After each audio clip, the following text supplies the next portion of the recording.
સાબરકાંઠામાં સાબર ડેરી દ્વારા પશુપાલકોને ચૂકવાયેલ ભાવફેરની ઓછી રકમને લઈને ભારે વિરોધ ફાટી નીકળ્યો છે।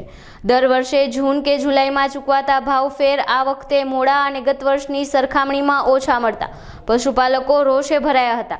ગત 11મી તારીખે ખાતામાં રકમ જમા થયા બાદ આજે સોશિયલ મીડિયાના માધ્યમથી સાબર ડેરી ખાતે વિરોધ પ્રદર્શન માટે એકઠા થયેલા પશુપાલકોએ ડેરીમાં પ્રવેશવાનો પ્રયાસ કર્યો હતો।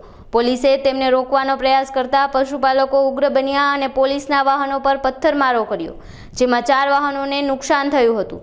પરિસ્થિતિને કાબૂમાં લેવા પોલીસે 60થી વધુ ટીયર ગેસ સેલ છોડ્યા હતા।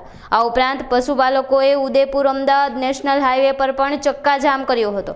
સમગ્ર ઘર્ષણ દરમિયાન 6 લોકો ઈજાગ્રસ્ત થયા છે અને પોલીસે 40થી વધુ પશુપાલકોની અટકાયત કરી છે। હાલ પરિસ્થિતિ સંપૂર્ણપણે નિયંત્રણ હેઠળ છે।